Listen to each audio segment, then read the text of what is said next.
And with that, I want to thank everyone for being here, for coming to our first scholarship essay writing workshop. We're excited that you're here. We're excited to have Professor Patrick and Sherry here that will be helping y'all write your scholarship essays or give you all tips to writing your scholarship essays. So before we get started, I just wanted to give you guys a little bit of information about today's workshop. We're going to be giving out an evaluation link, which will include an opportunity for you to add your professor's information if you're here for extra credit. And that's going to be, I'm going to be putting that in the chat 5 minutes before the session ends.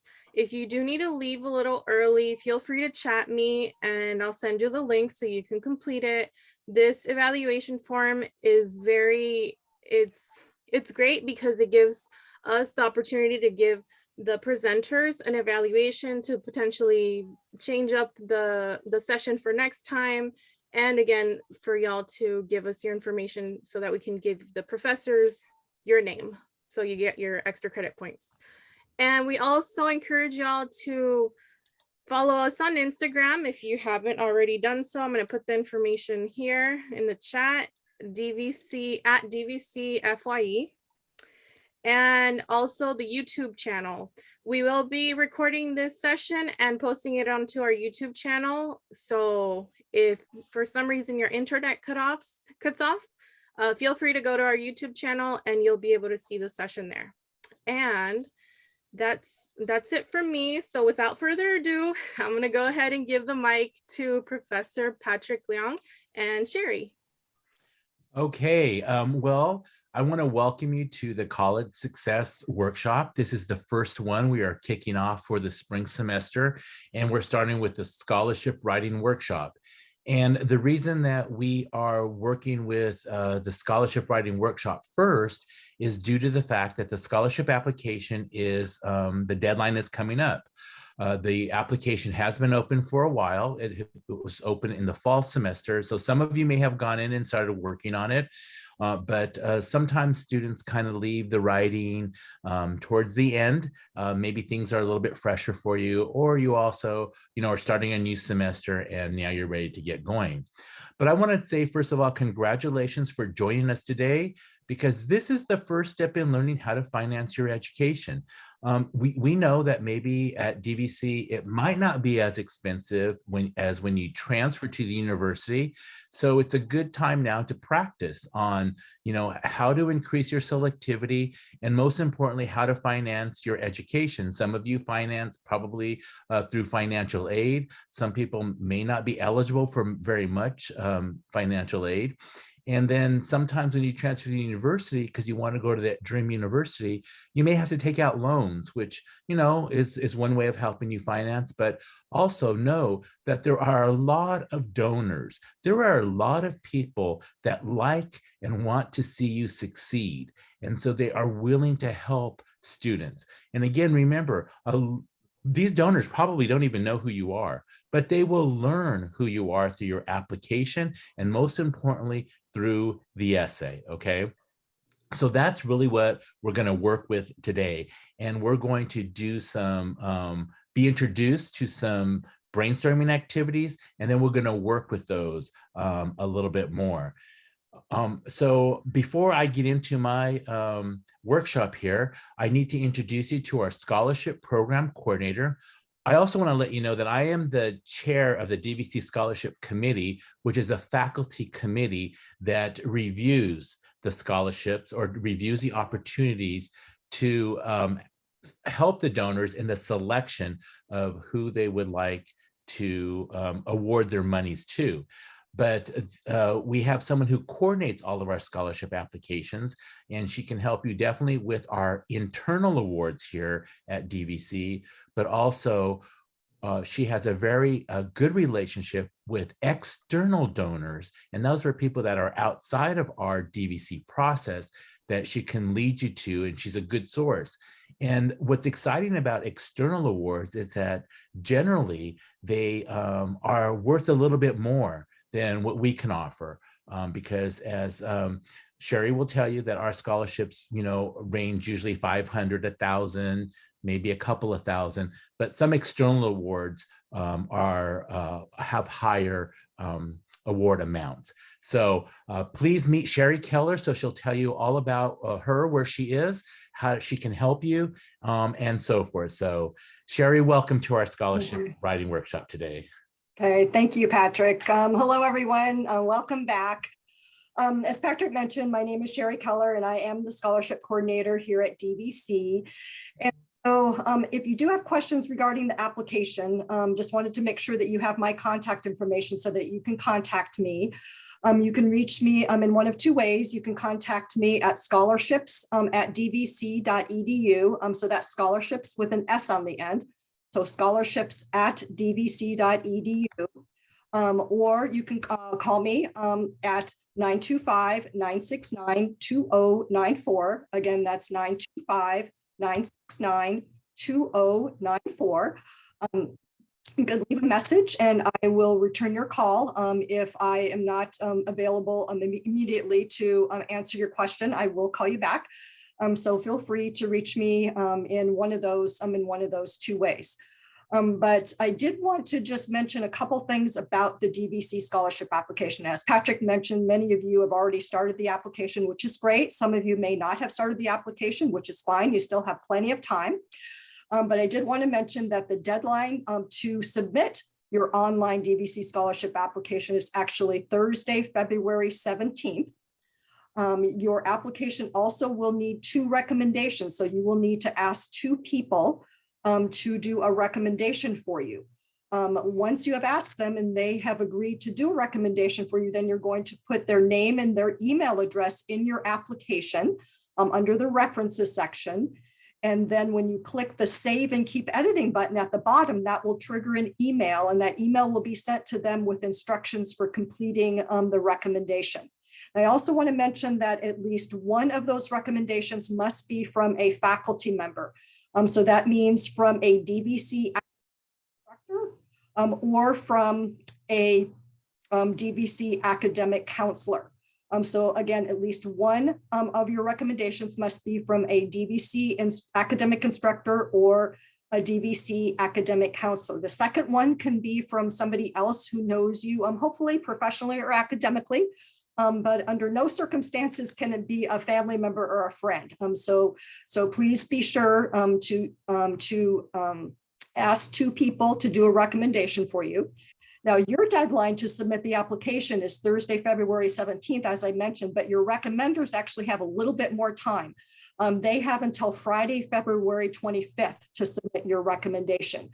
So if you see on the 17th that your recommender hasn't submitted your recommendation yet, don't panic because they do have until Friday, February 25th to submit your recommendation. In the application, you're also going to upload your DVC academic transcript. That you can locate in Insight, the grades transcript tile. So if you click on the grades transcript tile, you'll be able to download your DVC unofficial transcript so that you can upload that into your application. And then finally, you'll be writing your essay, and that actually is what the topic of this particular workshop is. And I'd like to thank Patrick for being here today. To present to you all some really wonderful information about how to write an effective scholarship essay. So with that, I think I will hand it back over to Patrick. And again, if you have any questions about the application itself or how to apply, please feel free to reach out to me. Thank you very much, Sherry, for that introduction of yourself, but also the services that you provide. And also thank you for being such a wonderful contact for the students to answer their questions and to really help them in terms of being able to finance their education, because we know that it's not getting any cheaper these days. So any little bit definitely can help. So I encourage you students to definitely take advantage of Sherry's office hours and also her information that she has. In the chat, I did put the address scholarships at dvc.edu, and also her phone number. But I think you can also find that on the scholarship page as well. All right, so let's go ahead and get started. Like I said, please have pen and paper available to you so you can take notes, so you can refer back to things. But also, we are going to be doing some brainstorming activities to kind of help you get started in developing the topics that you need to have in order to write your scholarship essay. And you know, some of you may be very strong at writing, which is good. Some of us may be strong, but we feel that we lack some confidence. So that could affect us as well. But we all bring something to the writing experience, some strengths that we have that we can then work with further. The other thing is that this essay, no matter what level of writing you are at, it is a very different type of an essay in the sense it's not like the academic essay in the sense that it has, you know, intro, body, paragraphs, conclusion. I mean, it has a structure, but it centers more around probably topic sentences to develop those paragraphs. And those topic sentences then are topics or issues that help the committee learn more about who you are.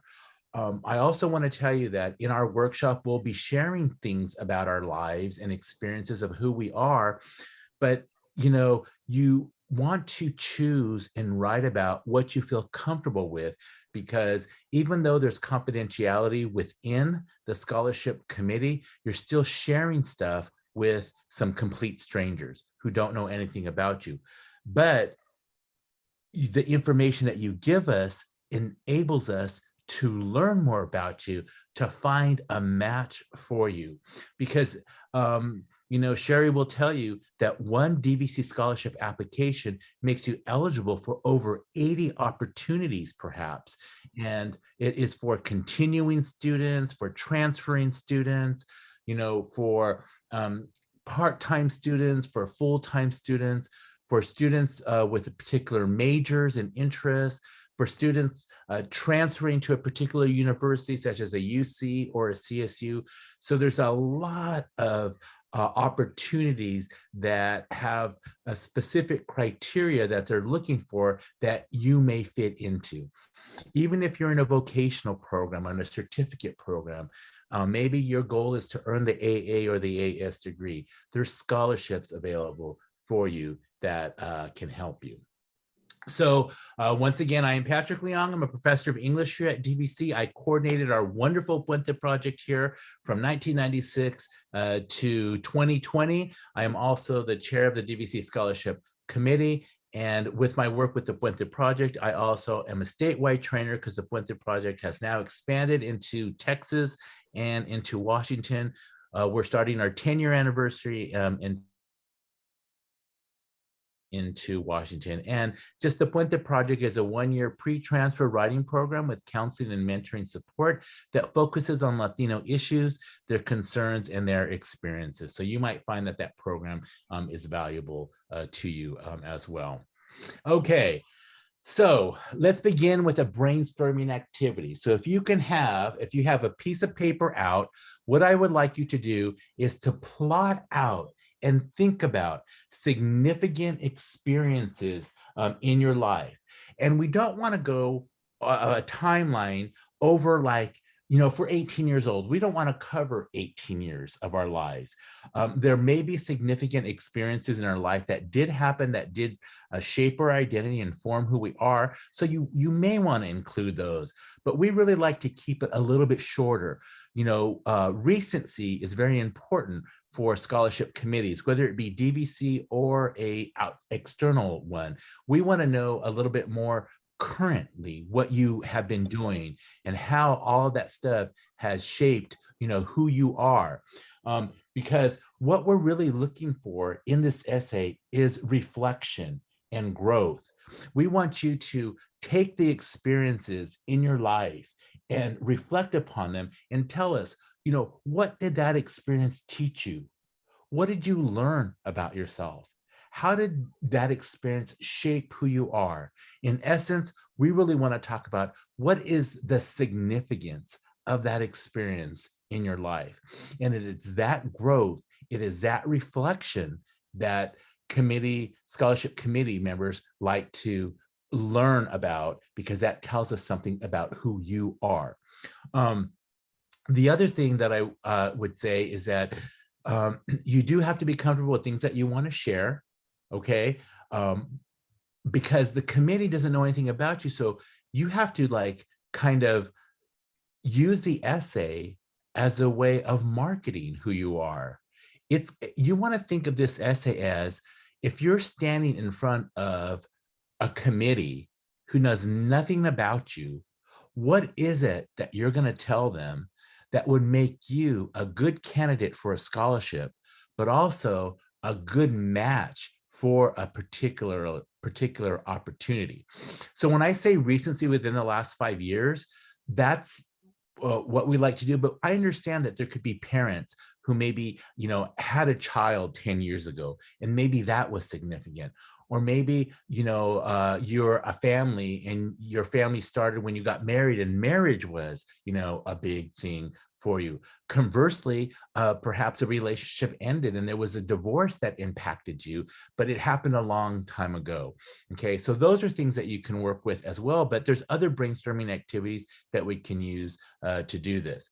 So when we think about this timeline here, we want to identify, and on a piece of paper, you just want to draw a straight line and identify and plot out some key moments of the last 5 years. So what has happened to you? What significant events have happened to you? You can think of this as, if you haven't seen somebody in the last 5 years, how would you update them on what you've been doing? And for many of you who may have taken a counseling class here at DVC, or maybe even a psychology class, we kind of call these vision boards, right? We're plotting out currently things, but a vision board goes beyond to look at other stuff. But, just taking these 5 minutes here to kind of plot out key moments of the last 5 years on how you would bring somebody up to date on your life, okay? So just start plotting them out. Put the event and then put the date. So you would put the dot on the line, and on the top part, you might want to put the date, and on the bottom part, you might want to identify the event. Again, you want to choose things that you feel comfortable with and things that you can share, because you need to know that it will be strangers reading these. And so we're actually going to practice this in about 5 minutes. So if you can plot out something here, and I need everybody to do this brainstorming activity, because these could be topics that you write about that will shape your essay.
Again, what has happened to you in your lifetime in the last 5 years to bring somebody up to speed on what's going on? What would be the significant points, experiences you would tell them?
And again, as I said on your timeline, if there's events that would happen prior to 5 years, you want to put them, on the other side of February 2017, but they should really be significant events that occurred.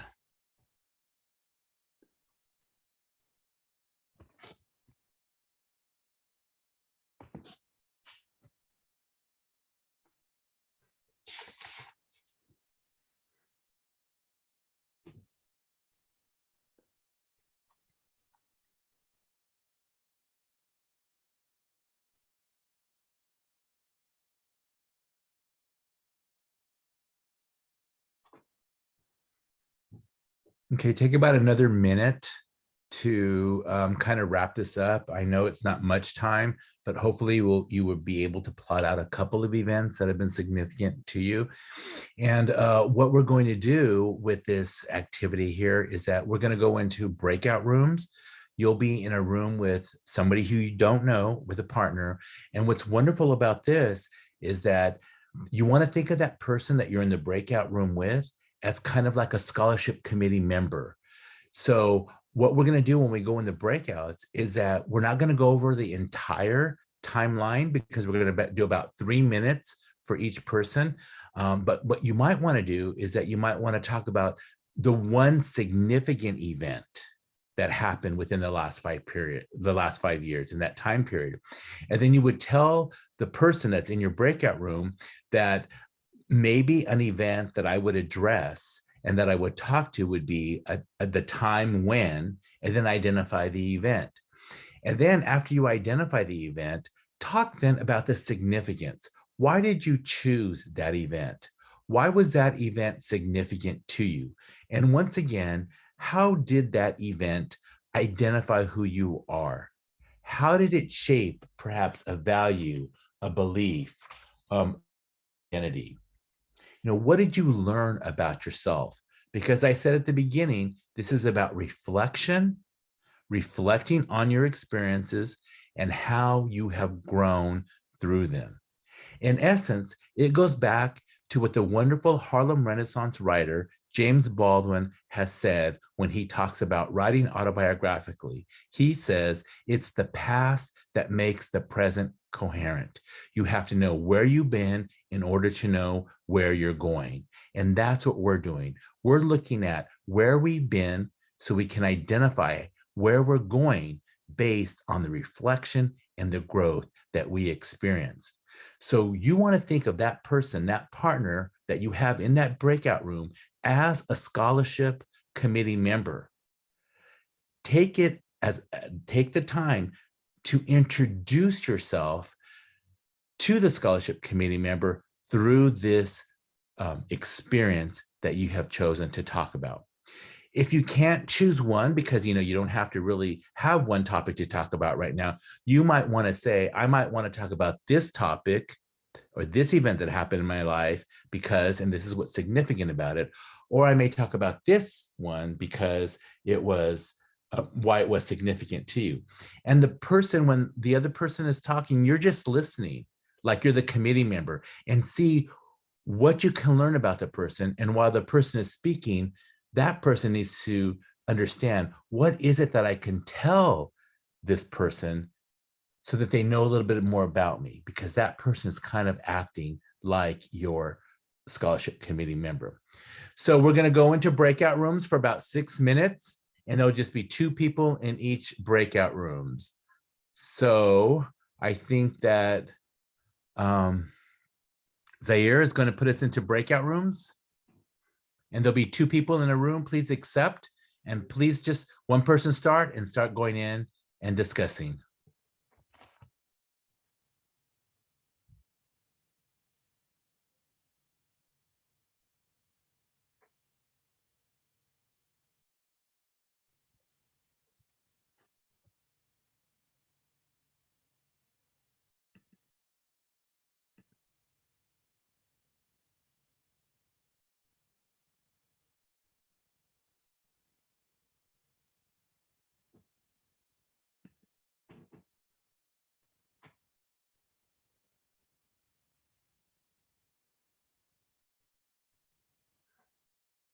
Zaira, thank you for doing the breakout rooms. I know there's some groups that are still talking, but they'll be back in a minute. So we'll just hold on for 1 minute here.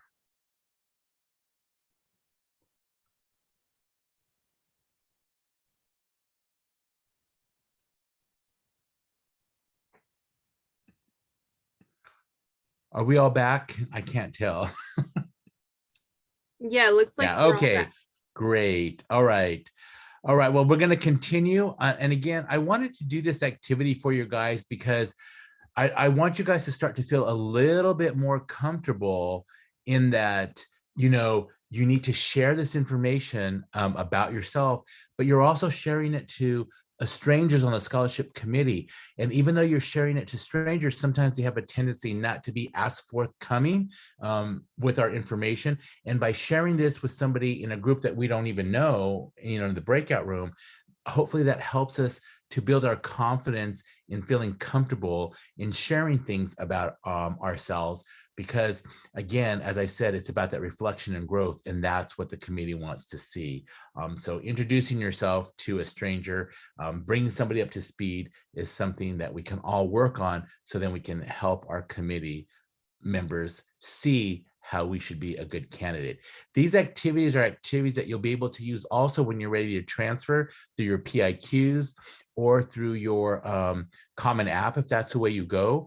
But most importantly, we are learning how to increase our selectivity, whether it be through admissions, a job, an internship, or scholarship. These are different ways on showing people who you are by the experiences that you've had in your lifetime. So remember that the personal essay is the place for you to distinguish yourself from other applicants for college admission, internships, and jobs and scholarships, as I mentioned. This is your opportunity. This is the place to let the committee know who you are and what aspects of your life make you an ideal candidate for them. So that's why, you know, using a timeline is a good way to help us. We know that the essay is a very important part of the application, just like the letters of recommendation are an important part of the application. And as Sherry Keller mentioned, you want to have a faculty member, and you can have 2 faculty members if you do community service. You can have your employer, your manager is okay as well. But as we said, we don't want family members and friends speaking for you. We want to know people who know you on a professional level as well as on a student level as well. So these essays then let the committees know who you are, what aspects make you ideal, and as I said, it must be submitted with the application. So the essay is important because it gives the opportunity to tell aspects about you or the applicant that may not be apparent from other parts of the application. And that's actually one of the blunders, is that a lot of times students will kind of repeat information from the application. And so the essay really isn't giving any type of additional insight to who you are. So we want to know, and committee members want to know, you know, who you are. We want to know about you on a personal level.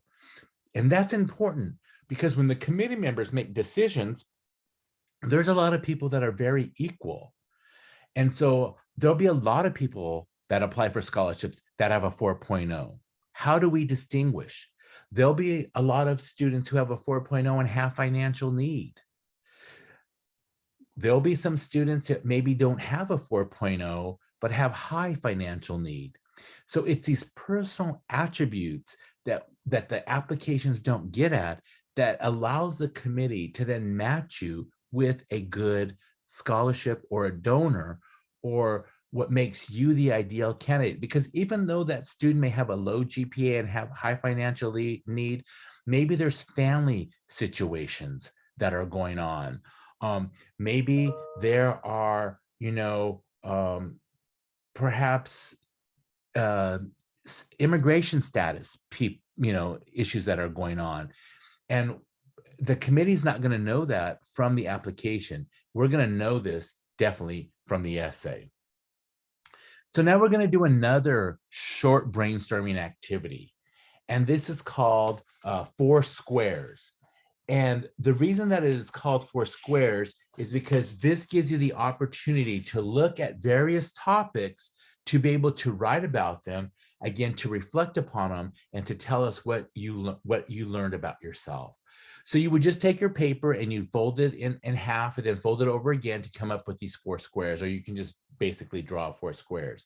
In the upper left-hand corner, you might want to write something about your name, okay? Because your name introduces you to people, and there may be a unique story about how you got your name, or who you're named after, or why you're named after, or what your name means to you or to the people who named you. Our names identify who we are. And I know that in my classes, one of the writing topics that I do is something about our name.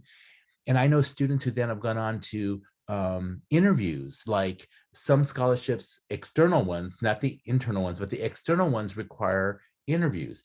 And students have come back and said, oh my gosh, I felt like they wanted to know who I am. So I said what my name is. And all of a sudden I went into my name essay that I wrote in your class. And that was the interview. And they ended up, were able to tell a lot of information about who they are simply through their name. So maybe you want to put something about your name. Like, for instance, my middle name, I was very ashamed and embarrassed about my middle name because it was so cultural. But it wasn't until, now here comes a reflection and a growth. It wasn't until I learned the history behind it and why my dad gave me that middle name and stuff and what it represents. And I was able then to identify with it and embrace it a little bit more. That's something kind of interesting that I could tell the committee members about. On the upper right-hand side, your achievements. Okay, even though these achievements may be listed someplace on the application, you can write down what have you achieved in your lifetime, because maybe one of those achievements have been very, very significant to you. Like, for example, a former student was acknowledged and honored by the Concord City Board because of all of his volunteer work that he had done with the Rotary Club. And that, again, is something that maybe you want to talk about. Even though it's listed someplace else, you can expand upon that one topic to, again, give an indication of who you are. In the bottom left-hand side, what would you like to accomplish? Okay, this is kind of like your bucket list stuff. And this is where you would put, what is your transfer institution that you would like to go to? What is your major, your area of interest of study? What is your career with that interest of study? And what other things do you want to accomplish in your life? And this is important for committee members to know, because some scholarships have particular major requirements, or you have to be a transferring student. And like I said, or maybe you have to be transferring just to a CSU. There is a scholarship for CSU transfers. So you need to acknowledge that. You may not know where you're transferring yet, but you may have an idea where you want to transfer to. So you don't have to have a complete decision right now. The same holds true with your major. Maybe you're thinking about 2 areas of interest. Well, mention both of them and why you have an interest in both of them, and what careers will they lead you to, and then what would you be able to do then for our society with that career, and any other kind of stuff that you want to achieve in your lifetime. Like maybe on your bucket list, you want to go to every one of the 50 states in the US. So that's good. But then now reflect upon it. Why do you want to do that? By doing that activity, what are you going to learn about yourself? How is it going to shape who you are? Those are things you're going to talk about. And then lastly, on the bottom right-hand side, embarrassing moments. Identify things that have embarrassed you. And it may seem difficult to write and talk about, but embarrassing moments are good to look at, because when you're embarrassed and you feel uncomfortable, as human beings, we work to make ourselves comfortable. So you are going to do something to get out of that discomfort to go and feel comfortable. You then want to talk about that reflection and that growth. You were embarrassed at this particular moment, but this is what I learned by going through this embarrassing moment, okay? So write a couple of stuff down as I've been talking. I hope you've been filling this out as well, because we're going to go into breakout rooms again, and we're going to talk about these things. And I don't want you to talk about all of the 4 squares, because we're just going to do a 5-minute breakout, about 2.5 minutes each, and pick one of the squares and say, here's something about my name. And I don't know, for those of you who kind of came in early, there was, I already forgot his name. I said, oh, do you go by this name? And he started telling me a story about his name. It was so interesting. That's his identity. And that's what the committee members want to know, okay? So when we go into these breakout rooms, just pick one of these squares that you would want to talk about to your partner. Because again, your partner who's ever in your room doesn't know anything about you. And if you end up saying what you want to accomplish, and you say, well, I want to transfer to UC Berkeley. I want to go to Haas Business School. I want to be a business major. I want to do this, at Haas Business School, and because I want to do this, as my career. And in order to get that career, I would perhaps want to have an internship, with this particular place. You are reflecting on your transfer institution, your major, and your career to help you achieve that. And that's what you want to tell your group member that you're in this breakout room in, okay?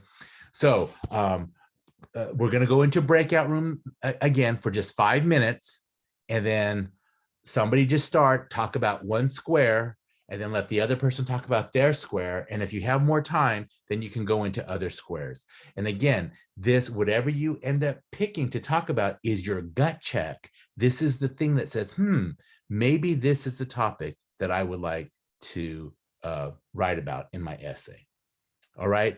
So Sayera, are we going to go into breakout rooms here? Yep. Open it up.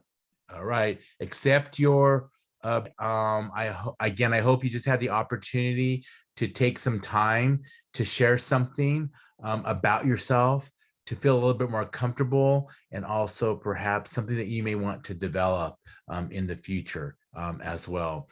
So, we began with brainstorming things here because I just want to reiterate to you that writing's a process. And so we go through some steps in order to get the end product.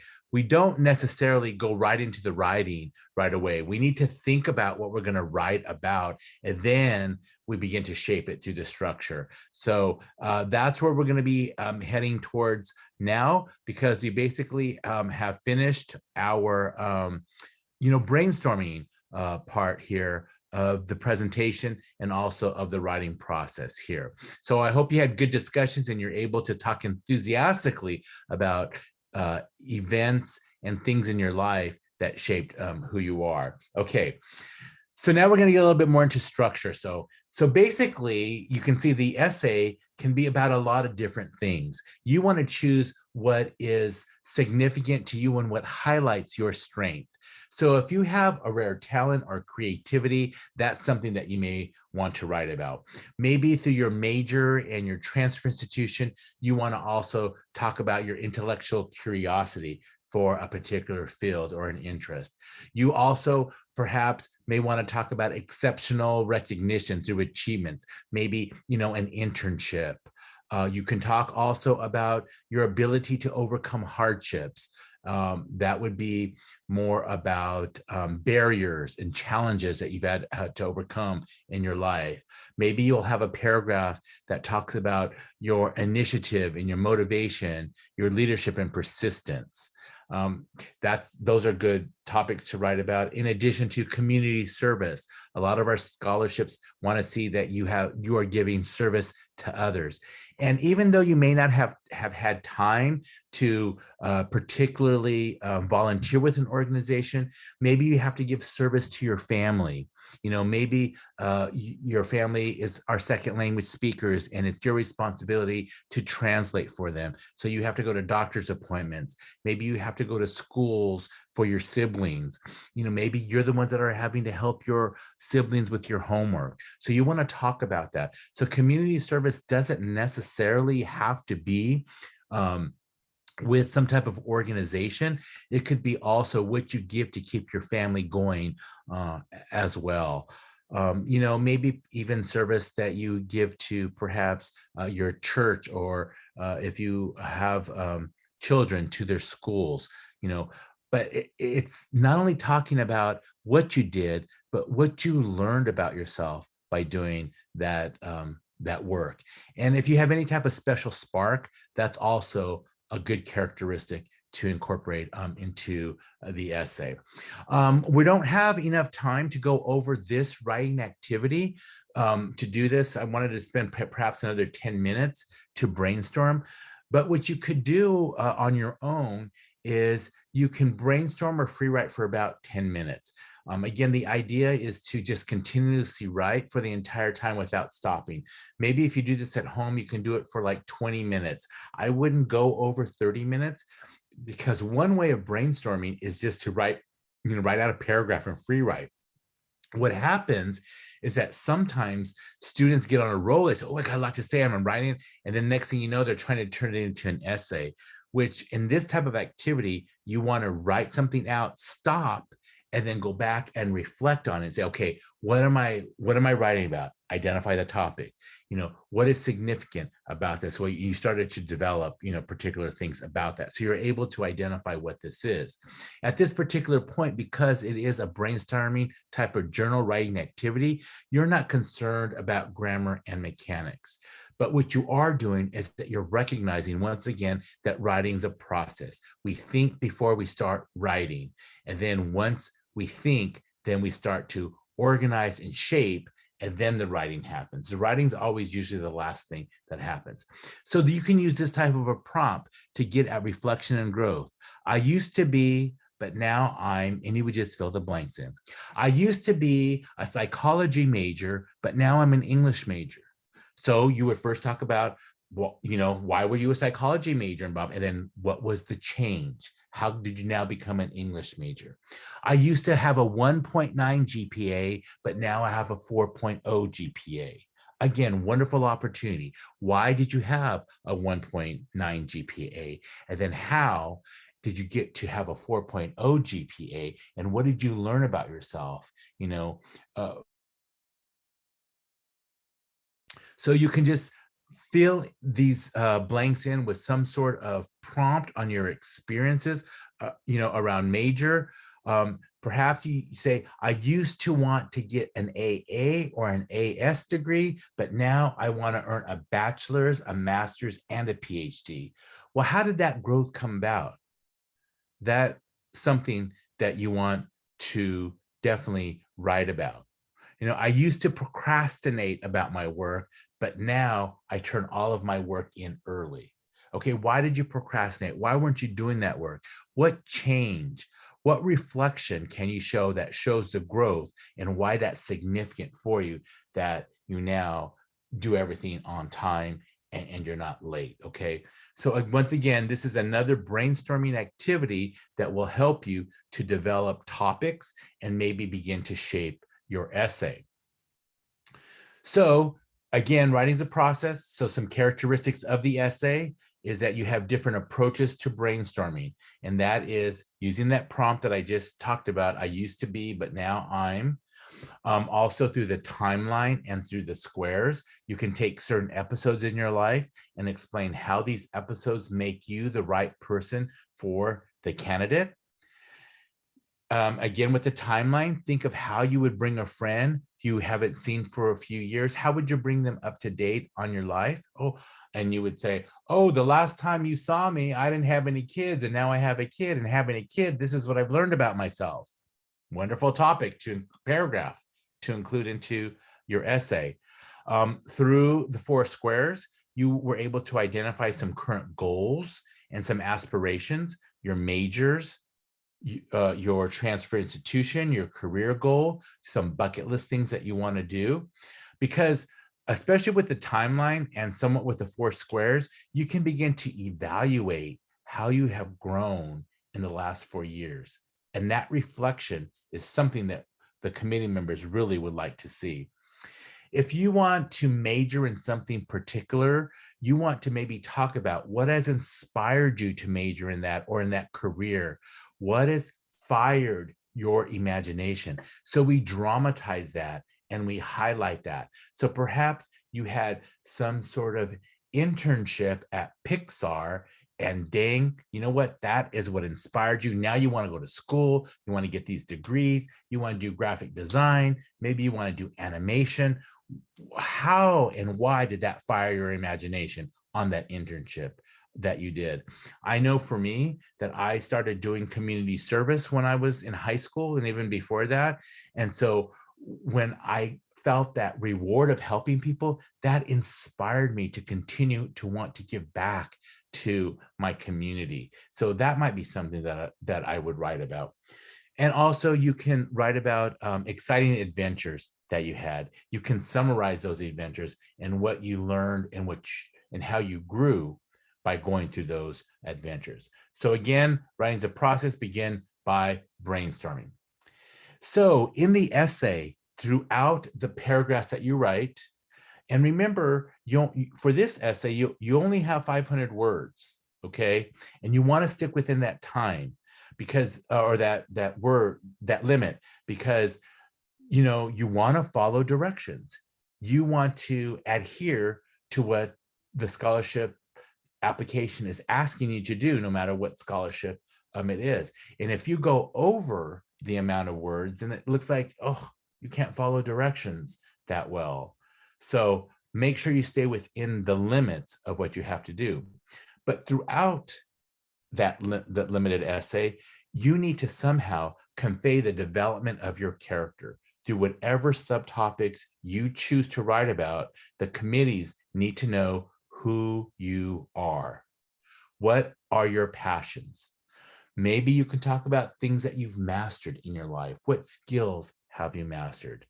And also, how have you or how did you respond to any adversity in your life? Those are those challenges and those barriers that you had to overcome. In your essay, we also need to learn your educational goals. Why do you want a college degree? What is that going to do for you? What do you want your life to be like? And how will getting an education or how will schooling facilitate that? What is it that you want to learn more about? And how will the educational process enable you to learn about those and contribute to your lifetime goals? So I'm hoping what you're seeing here in those brainstorming activities that we did, particularly the 4 squares, gets at these things.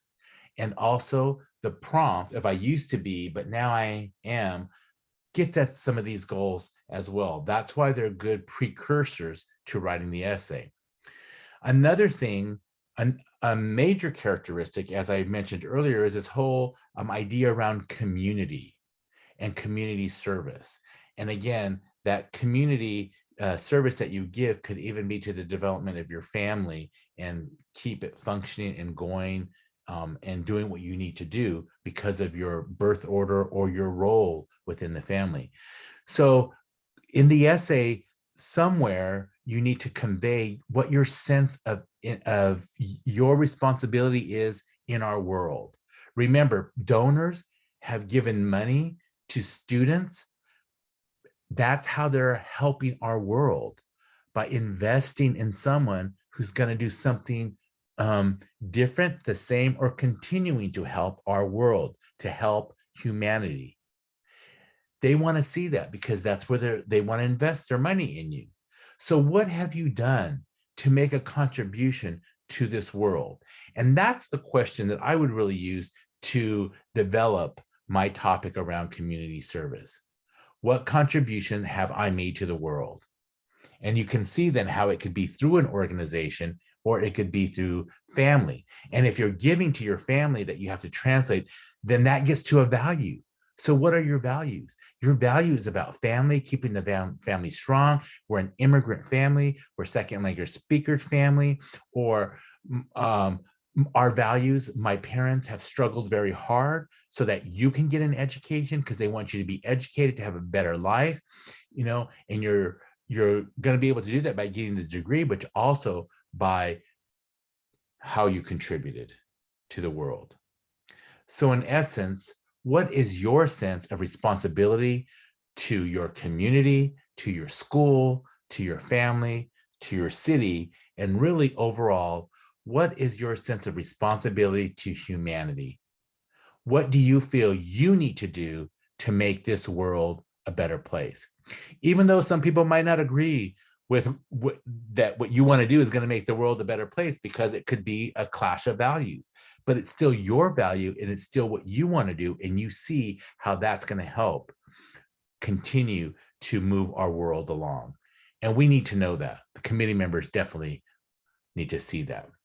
So when you organize your essay, here are some paragraphs of what you might want to do, okay? So the first paragraph should always be kind of like your introduction of who you are. And as you know, and as you probably have heard in your writing classes, your introduction needs to have a hook, right? You need to grab the reader's attention somehow. And I started my scholarship essay this way, by saying I'm a first-generation college student. So I want to introduce myself and talk about why am I a first-generation college student? And then that's going to get to how then is college going to help my family, myself, by going into this career, and then help my world, okay? So I want to explain that in this paragraph. So after I grab the reader's attention, then I want to introduce myself to the committee by providing basic background information about myself, okay? So why am I a first generation family? I mean, a college student.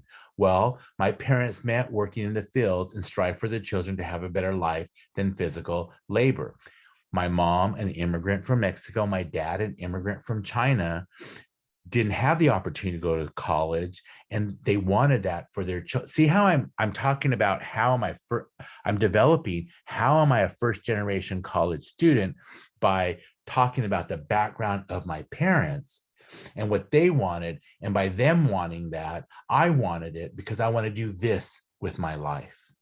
And that's how I'm going to introduce myself to scholarship committees. So the first paragraph would be an introduction, introducing yourself to the committee and providing basic background information about yourself.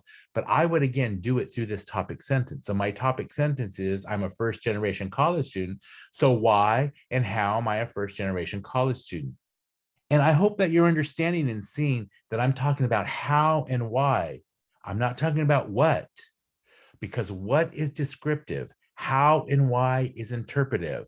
Why am I first generation college student? Well, this is why, and now I have something to say. Instead of, well, what is a first generation? Well, a first generation college student is the person that is the first in their family to go to college. And so you're left with, so what? But instead of why am I a first generation college student? Because I can talk about how my parents met, how they worked in the fields, how they physical labor, how they wanted more, how that led, to all that I want to introduce myself.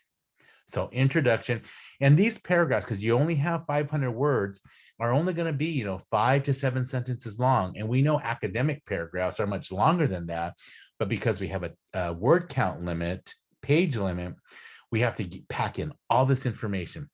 So honestly, scholarship essays are not the easiest writing to do. Sometimes academic essays are easier to do because they're more structured and you know how to develop the thesis. There really is no thesis in a scholarship essay. The overall thesis is, this is who I am, okay? All right, the next paragraph is that you may want to talk about, remember we said adversity, overcoming adversity. Well, you might want to talk about challenges and obstacles at this particular point. We also talked about motivation, initiative, persistence, and leadership.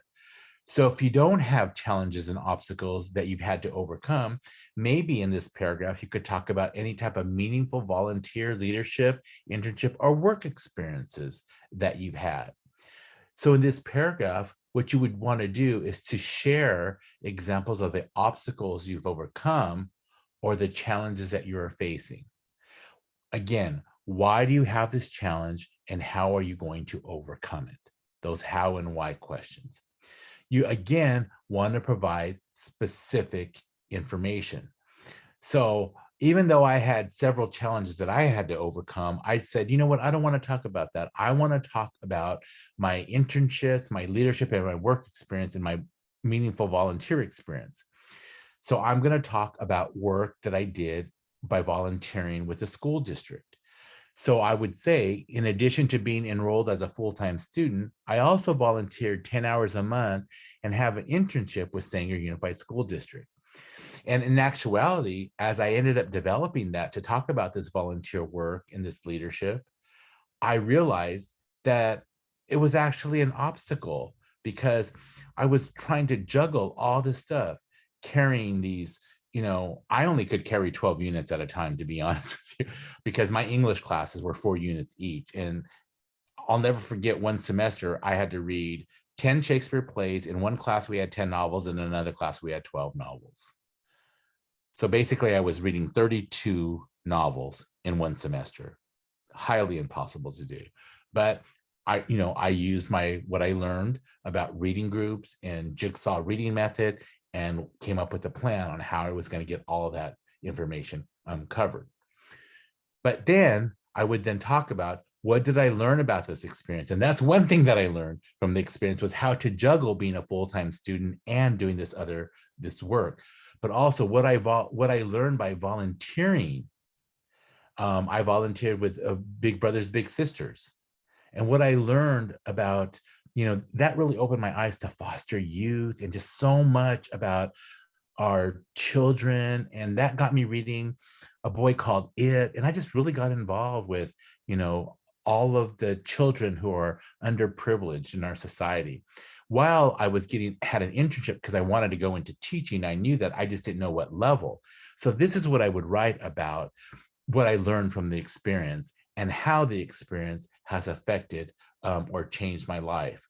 And we want to talk about, again, be honest on how it affected and changed their life. We don't need to lead them into these sob stories to feel sorry for me. I want them to say, hey, this is what I did. This is what I learned about it. This was my growth. And that's how you can talk about the experiences affecting or changing your life without leading them to sob stories. And again, if you don't want to talk about challenges and obstacles, again, work on your volunteer, your leadership, internships, or experiences that have been significant into your life. Again, of course, the what are they? You're going to have to identify that, but why did you choose that? And how did you learn and grow about yourself? That's what we want to know about. In another paragraph, in a third paragraph, you can talk about your career goals if you kind of know what they are. You might have a general idea. Like for me, when I was in college, I knew that I wanted to go into teaching. I just didn't know what level at the particular time until I went along further. But my topic sentence here is, I want to be a college professor to teach literature from my cultures while empowering students from underrepresented groups. And why did I do that? Because I know in my education, I didn't have a lot of cultural relevant material. As an English major, I was reading a lot of people who weren't alive and also people from one specific culture or ethnicity. I had not read a Latino author in high school, nor had I read a Asian author, and that's my background. So you can see how difficult it is for us when we don't have culturally relevant material to connect us to what we're learning, that we really have to struggle to learn that material because we have to find that interest.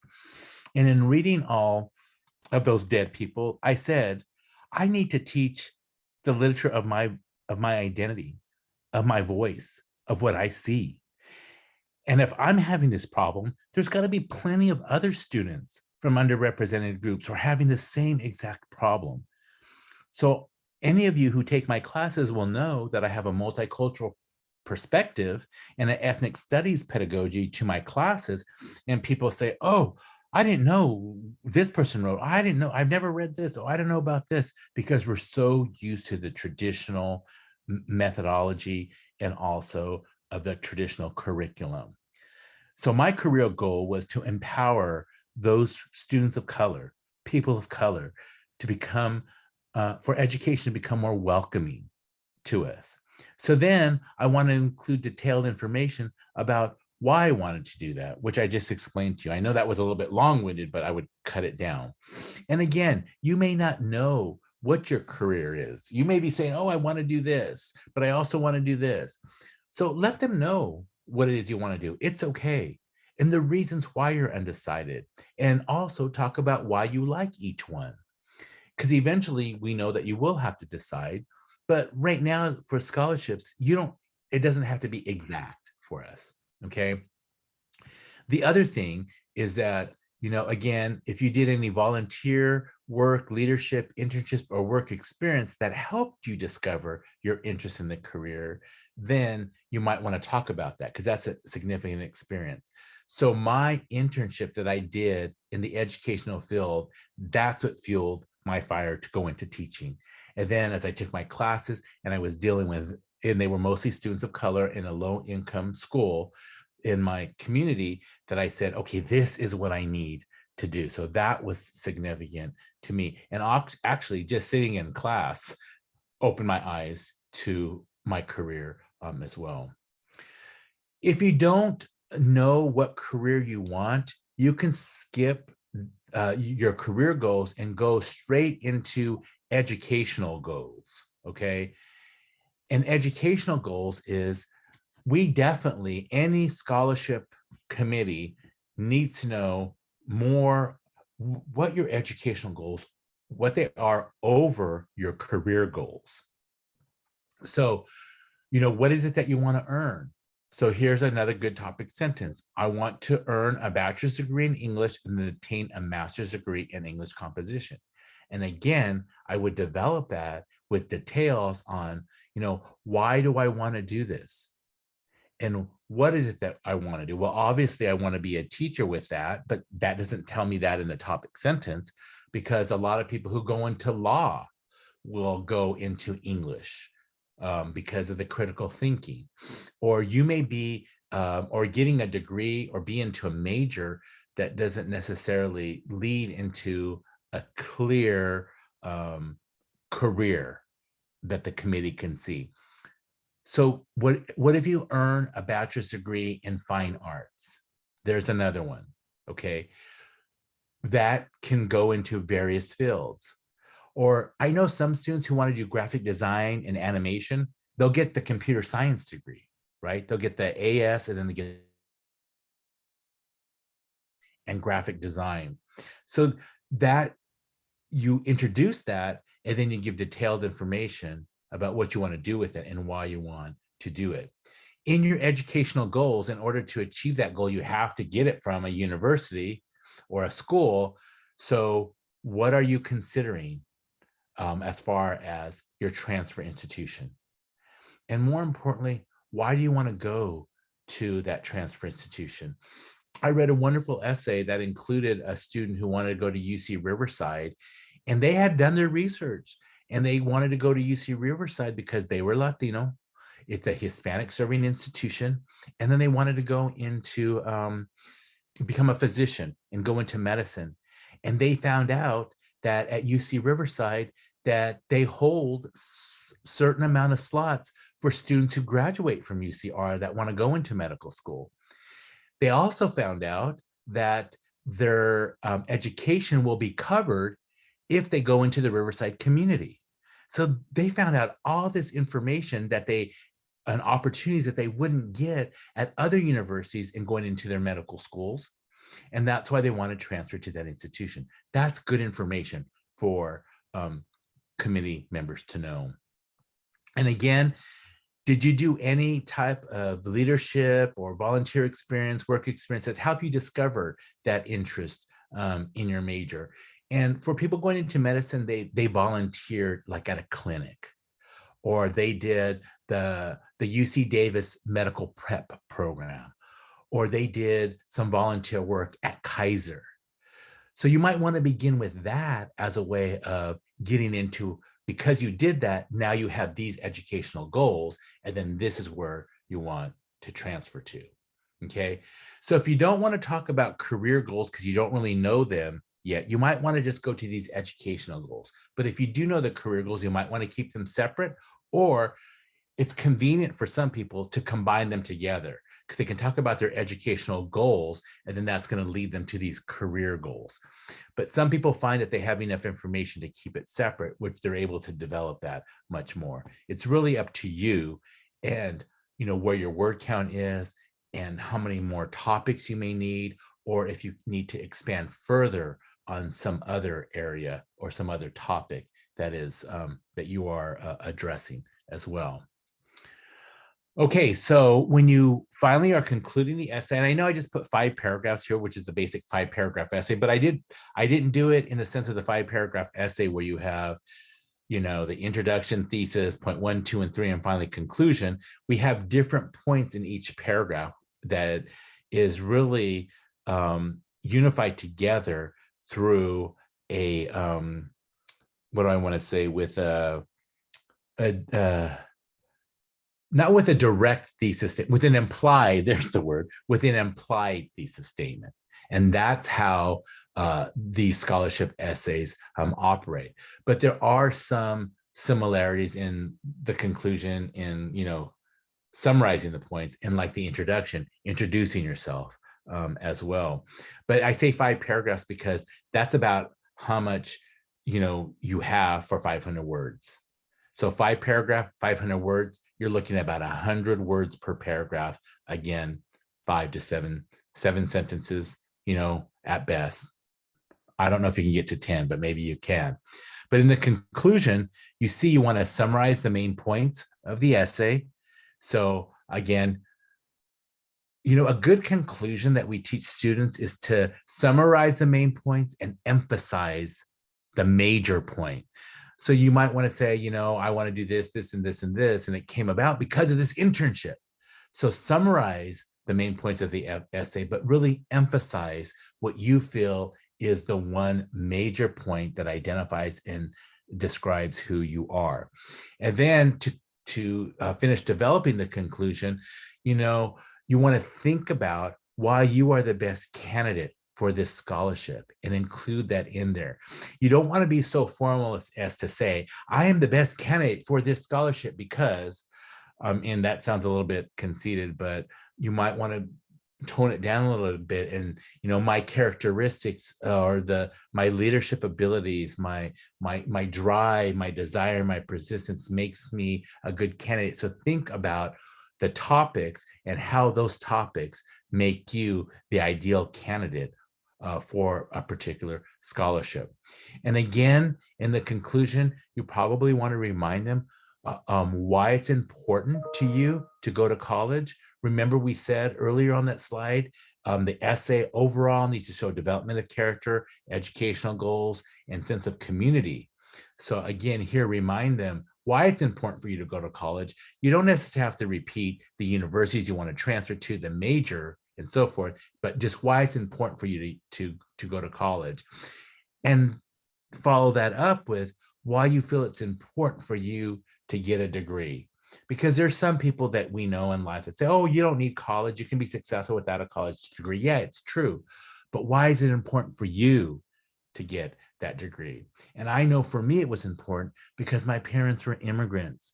They, gave a lot up for their children to have these degrees. And even though we were in college, we still had setbacks because we were first generation. They didn't know how to navigate the system because they didn't go to college. So that's a disadvantage that some first generation students had.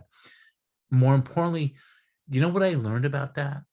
It was so humbling to see my parents so sad that they didn't know how to help me. They didn't know how to help me. They didn't know how to help my brother. All they could do is they said, oh, I know so-and-so's, and they went to college. Maybe you can talk to them. So it was important for me to get a college degree. So it would help me give back to my community, particularly other Latinos or Asians, other immigrants, other first-generation college students, other biracial, multicultural children as well, because we can flounder out there and be very lost. And that can discourage us. And then when you feel that you don't have that motivation, then you feel it's you against the world, and no one wants to feel that. So that's why getting a degree was important to me, so I can really give back to my community. And lastly, really explain, how this money is going to help you. How, if I get this scholarship, I can work less hours and do an internship. I can do community service. If I didn't have to work as many hours, I can help my family more and concentrate on my studies. Okay, we need to know, that information of how this money is going to help you, and in addition to all of these other points that we have listed here. So that's basically the structure of the essay, okay? And I think that structure highlights a lot of what the committee members are looking for in those three areas of development of character, educational goals, and lastly, the sense of community. But I wanted to give this slide to you here before we end, because these are some things of what you kind of avoid that we don't need, that don't make for good scholarship essays, okay? So one thing that you want to avoid is an essay that has repeated information that's contained elsewhere on the application, okay? So if you're talking about your clubs, and then all of a sudden you then talk about how you're, oh, I was involved in a lot of clubs. Okay, that's fine. But instead, talk about why you got involved in those clubs and what did you learn about yourself by being involved in those clubs. So that's not repeated information. What's repeated is, oh yeah, I participated in this and this and this, but if that's all you're saying and not how it enabled you to grow, then it becomes repeated information. You also want to avoid the essay that complains about circumstances rather than explains. So remember, scholarship committee members want to know how resilient you are. While it's certainly okay to write about the obstacles that you face in your life, what is important to you, what is important to the reader is how you overcame those obstacles, and how you overcame them, not how terrible they were. And you would be like, oh, how difficult it was, that my parents had to work in the fields and, blah, blah, blah. But okay, well, what did you learn? I'll tell you what I learned. I learned when I wanted something in life. My mom and dad said, go work for it. I said, what am I going to do? I can't work it. They go work in. I went and worked in the fields for 2 weeks and said, I don't want this life. How did my parents do it? I'd rather be I grew up in the Central Valley because, agricultural area. I'd rather be in the library reading books than out here having to do this labor. So that's where I then got more involved in my education, okay? You want to also avoid an essay that discusses money or college ranking as motivation. Because, the reality is we all want to attend college and we all want to earn more money and we all want to attend the best colleges. But scholarship committee members who read your essay want to know that you are motivated by the love of learning. So even though money or a school's ranking may be important to you, keep this information out of the essay. Everyone wants to go to an Ivy League school. I shouldn't say everyone. A lot of people want to go to Ivy League schools, okay? So, just keep that out of the essay, but instead talk about your love for learning, no matter where it is, because we should be happy and proud that we're able to continue our education because we have this love for learning. You also want to avoid an essay that relies on gimmicks rather than substance. So a gimmicky essay is one in which, the writer or the reader tries to get the writer tries to get the reader's attention through some sort of unconventional means. And it sometimes become too cutesy or becomes cliche-ish. So this does not mean that your essay has to follow one set format. What it means is that gimmicks cannot replace a substance. Gimmicks cannot replace who you are. Another essay that you want to avoid is an essay that have claims in it that aren't supported by the application. As you notice on those slides, I said followed by detailed information. So a writer, if you make a claim in your essay, make sure that you back it up in the application and or in the essay. So, you know, you might end up talking about describing yourself as a top student in school. And if you are, then that should be supported by your grades. If you say you're a permanent member of AGS on the California State Honor Roll, that should be backed up by your transcripts. So similarly, claims made about your extracurricular experiences should be backed up by the application. So a student who claims that their lifelong ambition is to save the environment, they would want this claim supported by examples of involvement in environmental related clubs, classes, hobbies, and experiences. Obviously, you want to avoid an essay that contains too many mechanical errors, that's cliche, or is meaningless prose, it's too wordy. You do only have 500 words. It's not a test, but an essay that has a lot of mechanical errors in it becomes very distractive. So that is, you don't capitalize, you have run-ons. Oh, heaven forbid, what we see in developmental classes are those comma splices. Those just drive people crazy, or it's just meaningless prose. You're not really saying anything. It's kind of flowery. And also, lastly, you don't want an essay that's too long or too short. And the reason you don't want that is because you need to show that you know how to follow directions. So an essay that is too short may indicate carelessness. One that is too long may signal arrogance. Remember that committee members have many other applications to read. So be sure that the limited time available to peruse your application will be spent reading an essay that is of appropriate length. So I know I'm running out of time. In conclusion, just remember, no matter what you choose to write about in your essay, you need to cover those three things: development of character, education, and community. But your essay needs to provide this answer to this basic question: what does the scholarship committee know about me as an individual?